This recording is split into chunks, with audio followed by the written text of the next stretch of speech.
A dog. You see more action here by Avery Johnson. You know, he runs it in, but he was down before he went in. Edward gets a 1 yard touchdown. They overhyped him again. And as you can see, it was relentless situations after relentless situation. That shouldn't have been a touchdown, but ref lets it go. Right there, Shedeur comes back and Shepard redeems himself. And Shedeur helps push pretty much the assessment of the game. We're going to start the show the right way. I have to talk through it because of copyright reasons. Salute. Can you just evaluate how you played tonight and maybe what you felt like? Played all right. There's definitely some sacks, I shouldn't have took. Definitely some reads, I got to make. So overall, we didn't get the result that we wanted. So, of course, as a quarterback, that's going to go on you. So I just got to assess. Watch the film and see, where I could improve then. Because I don't think anybody ever plays a perfect game, especially how I played today. It wasn't perfect at all. So, yeah, just go back, watch the film. About Shiloh, just what you thought about his play tonight? I thought he played horrible. I thought he was rusty. I thought he didn't have his footing. I thought he wasn't breaking down. He was coming up trying to make the play, but open field one-on-one tackle with that kind of back is that ain't an easy task. But he's going to do better. I know what he has in him. Not to make the excuse for the game, but Colorado had key pivotal injuries such as Jimmy Horn Jr. and Travis Hunter. But, we lost a game that we clearly should have won. And I think most people knows this. Even if you're a hater, we should have won this game. But all I got to tell y'all is, man, to be continued. Y'all keep supporting this platform and this channel. I'm about to start the show for y'all. Hit that notification bell, smash that like button, subscribe, like, and share. Salute, family. This is DJ Bless One, the best one. I've been broke so many times, I don't know what to believe. Mama say it's my fault, I wear my heart on my sleeve. Content. Make sure you subscribe to this channel. Because we're on a mission to get him 1 million subscribers before the season starts. We need a million subscribers, and if you subscribe and get somebody else to subscribe, we will eclipse that quickly.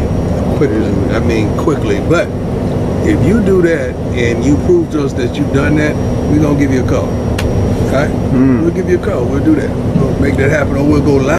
Great football game today, guys. I did a lot of assessment about this game. The score was Kansas State 31, Colorado 28. And let's just be honest, bro.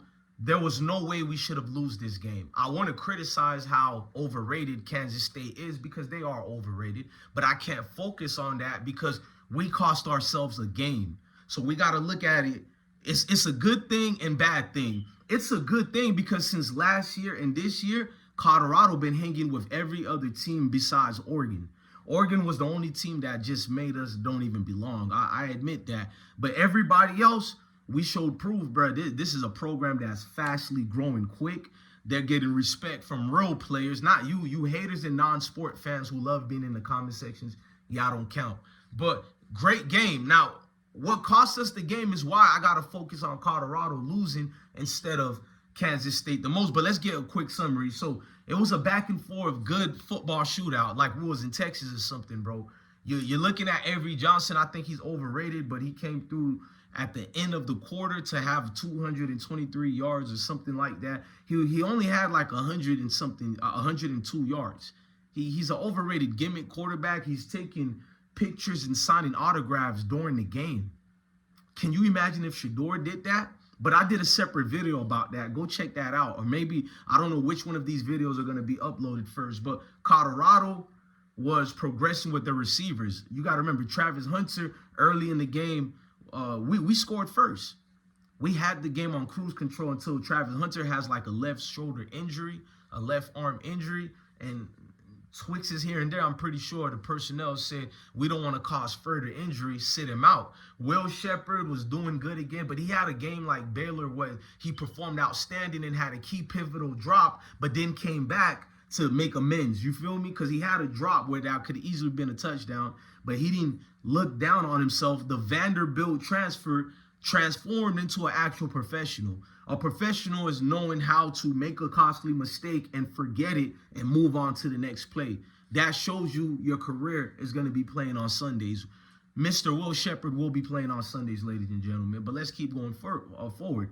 Just like Xavier, who's at the Cardinals right now of Arizona, he is going to get drafted as well. But Jimmy Horn was injured. Travis is injured. But Shedeur has proven over and over he's the #1 pick in the draft. I like Travis Hunter. I think he's the Heisman runner, but I don't know how on earth Shedeur is not second in voting for the Heisman. He has performed over and over again. Look, offensive line been playing well all season besides North Dakota game, but then they came back. But this game, they showed a little bit life. You lying ass bitch. Dakota game, but then they came back. But this game, they showed a little bit life of what they did at North Dakota, meaning that there was some miscues. Shedeur led in sacks last year. I don't know if he's going to lead this year in sacks, but it's looking like it. At least he's going to be in the top 5 quarterbacks getting sacked, because he got sacked a lot in this game, and it shouldn't have happened. I think we're going to fix this because the offensive line also protected him at times, but this is Shedeur moving as a professional and not arguing with his players and understanding that is a rivalry game. For some reason, every game we play is a rivalry game. Let's just be real. It's a Super Bowl for the other opponents. Avery Johnson doing the Deion Sanders 2-step when he scores a touchdown. Overrated quarterback Dylan Edwards. He scored a 1-yard touchdown. He pretended it was a 30-yard gain. Like, act like you've been here. You performed better for us when you played for us. You were a Heisman candidate at the start of the first 3 weeks of the college season last year. Why are you pretending that it's your first touchdown ever? This is your 8th touchdown of the year. But I get it. It's against Colorado, who all of y'all said he don't have no beef. But he's doing the Shedeur pose and all this because it's personal. He played a garbage game today. They barely used Dylan Edwards. But I did videos about that already. Facts. 21 yards rushing, 27 yards passing. But yet you got actual talent and the coach still doesn't want to utilize you. Then he started giving the rock to the freshman. Shout out to DJ Giddens as well. I think he's a senior this year who's going to be an NFL draft pick. But let's fast forward. Colorado is down by like 10 points at this point. 2 touchdowns.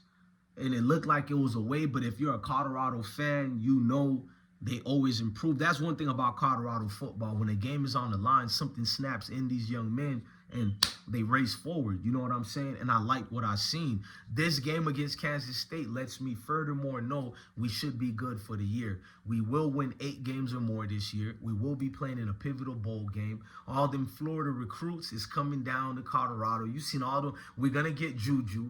And we're going for that Texas stud. I think it's Keelan. His name is. He's 6'3", I think 193 pounds or something like that. You know, he's a quick twitch quarterback, and he has an accurate arm. So you got guys wanting to play, bro, because you can look at Colorado and see what Deion is building. I have no hate for this game, but I do say that I did a video about Shiloh. I think Shiloh was tripping today as far as he's not adapted back in game shape. He's not. He's been injured. That North Dakota game, I criticized him as well because he's not the Shiloh we knew. He always looks for the big hits, but it's like, bro, you got to wrap up. This game, he was not wrapping up properly. He was having a dogs tinkering with his cars and motorcycles. Goes back in the house. So he's somebody that you look and you look away because he's not doing nothing but the average stuff. You see what I'm saying? There's nothing exciting about him. Well, until the day. What was the reaction on the girls' faces? I can't imagine to see the sunlight, to be around people. I knew something was wrong when a little pretty white girl ran into a black man's arms. Something is wrong here. Dead giveaway. Dead giveaway. Charles, thank you very much. Dead giveaway. Thank you very much for your time. And either she homeless or she got problems. That's the only reason why she run to a black man. Charles, thank you for being there, man. Charles Ramsey, neighbor, heard the screaming. This game, he was not wrapping up properly. He was having a lot of miscues as far as tackling. And it seems that the secondary and the linebackers were off with Shiloh being there. He was leaving his assignment early to be looking greedy for the big hits. It's like, come on, man, bro. Like, everything can't be for the big hits. And I rock with Shiloh a lot. Y'all all be saying, bro, you're a groupie of Shiloh, because you know I like Shiloh. I said no matter what he does in life, he is going to make it because he's hella talented. Even if it's in the entertainment or the sports world, this man is entertaining. He's talented like no other.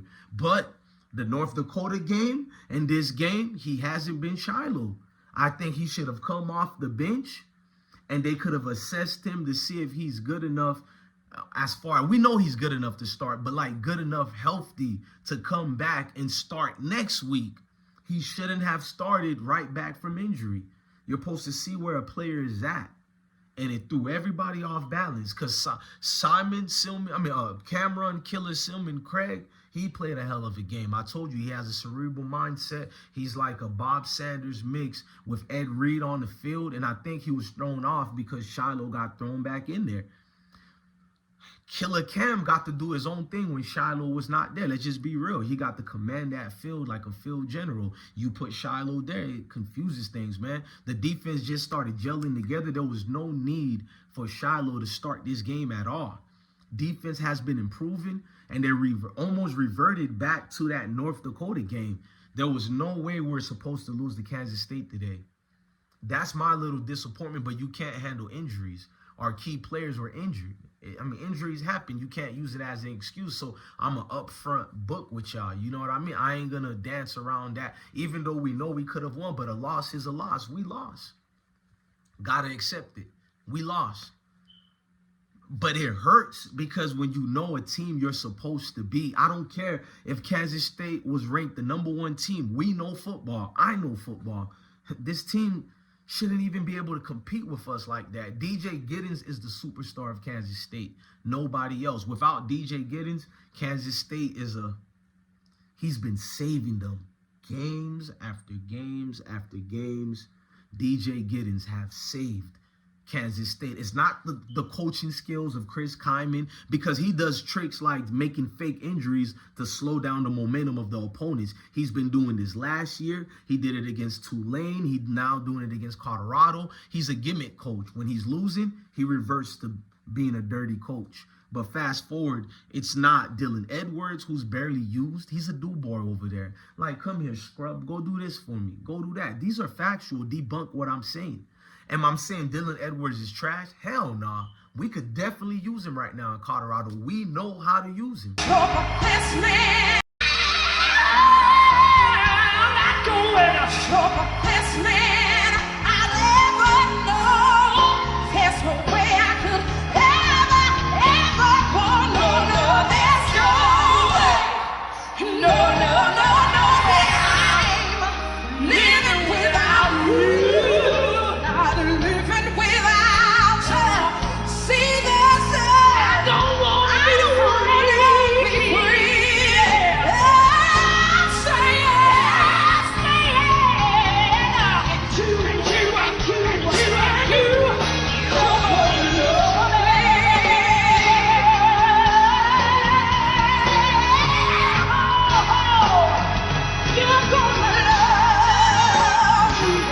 Trash? Hell nah. We could definitely use him right now in Colorado. We know how to use him.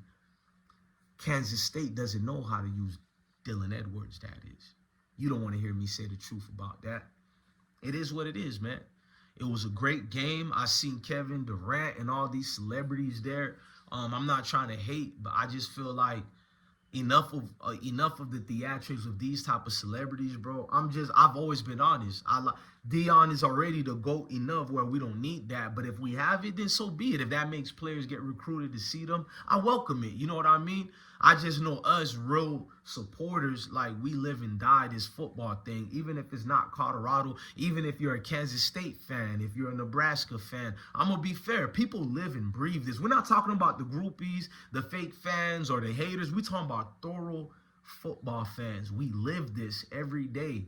So when I'm looking at some of these athletes who are coming, are you just looking for your moment? Some of y'all look like y'all wasn't even watching the game, just yapping. I mean, you got this great game against Kansas State and Colorado football.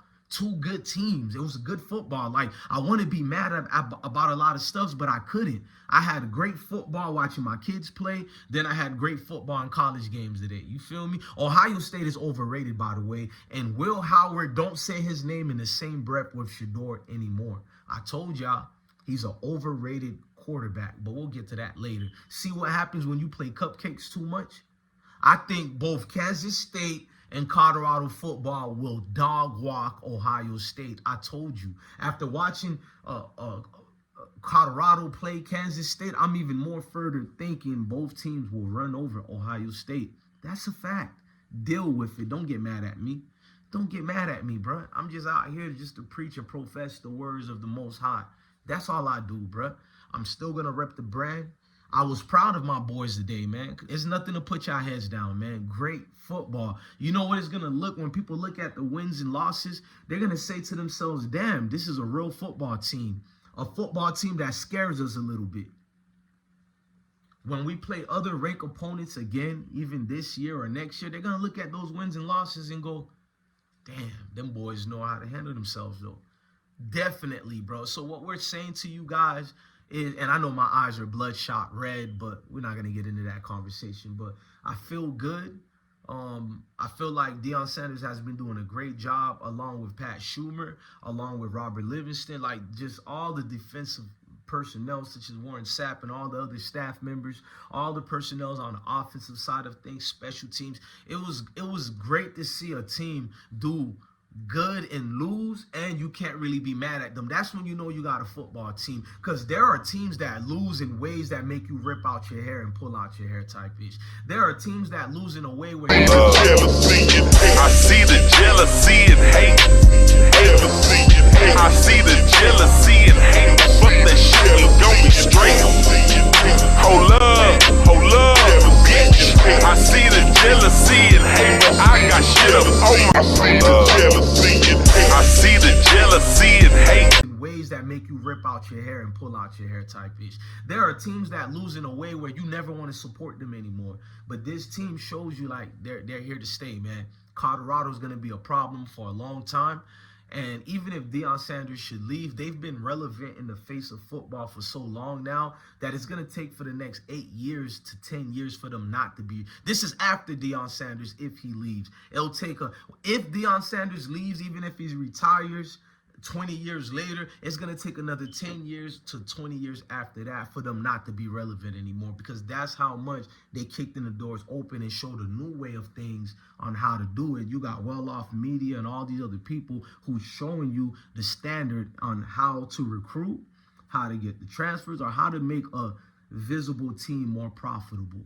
And that's what's going on. But, man, great football game. I hope I didn't over-critique too much. I'm just a fair dude. You'll never see the other teams do the same thing. Only us Colorado supporters, we keep it trill. We don't lie, even if we got to tell the truth about our teams. But with them, let them. Their team can lose 20 games in a row. I know it don't make sense, but they don't make sense. They can lose 20 games in a row. They'll still tell you, we still the truth. We the proof. Like, boy, stop, man.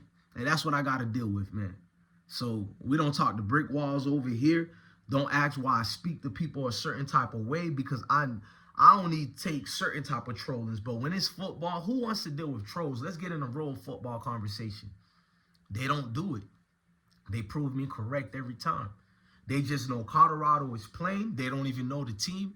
They say it could be Colorado versus Jupiter. These dudes are going to be like they're a Jupiter fan now. But man, this is bigger than football. It's deeper than football. I'm DJ Bless, one of the best one, man. Love your family. Love your kids and stay blessed. Heart been broke so many times.